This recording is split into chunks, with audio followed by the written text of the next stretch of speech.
Hello, নতুন সপ্তাহের জন্য আপনার স্বাগত। ডিসক্লেমার দিয়ে দিচ্ছি, এটা আমার নিজেকার thoughts for educational purposes only, এটা ইনভেস্টমেন্ট অ্যাডভাইস নয়।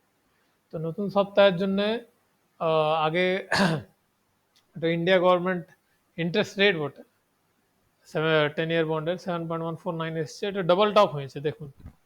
এটা তো লম্বা আছে, উপরে উপরে উপরে গিয়েছে নিয়ে এখন উপরে ঠিক যায় না, এটা উপরে হয়তো যেতেও পারে, একটা দুটো তিনটে, লাইক ওয়ান এ 1 2 3 4 5 এমনিও যেতে পারে। পাঁচটা কোথা আছে, পাঁচটা নাই। 1 2 3 4 5, এটা এমনি হতেও পারে, ঠিক আছে। তবে এখন নিচে যাচ্ছে, ঠিক আছে, এখন নিচে যাচ্ছে।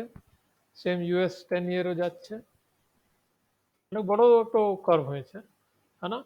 তো যা হোক, ফর শর্ট টার্ম একটু নিচে যাবে, শর্ট টার্ম নিচে যাবে বলে নিফটি উপর যাবে, যদিও এই সপ্তাহে কিছুই হয় না।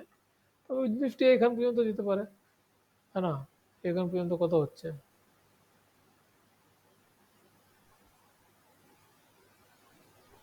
22,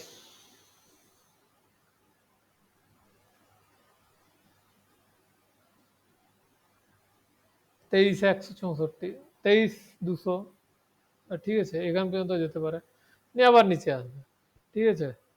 তো আরে আর একটা আছে ইউকে, এটা অনেক বড় বড় কারণ হয় ভারতের জন্য, এটা তেলটা আবার নিচে পড়তে লেগেছে। এটাও এইচএনএস, এইচএনএস, হ্যাঁ না? এত পড়বে, এইখান পর্যন্ত যাবে, এটা যাবে এখান থেকে এইখান পর্যন্ত মেনে নেন,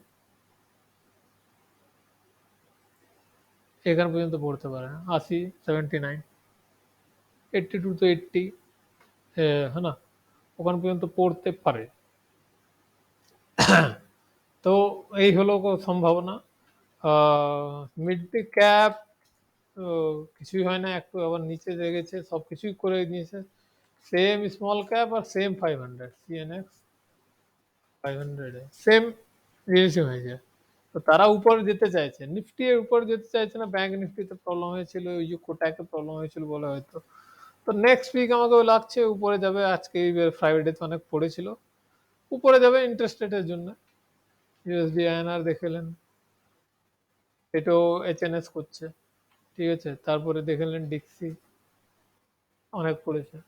তো এই জন্য লাগছে যে পড়বে, অত বেশি না দেবে, যে এই লাইনটা দেখুন,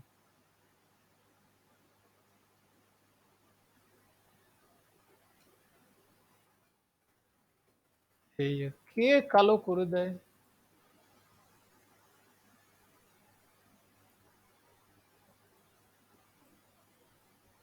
এই লাইনটাতে আছে, এই লাইনটাও এখান পর্যন্ত পড়তে পারে, এই 104। তাই হলো ফর শর্ট টার্ম, একটু নিফটি উপরে যেতে পারে, তাই না?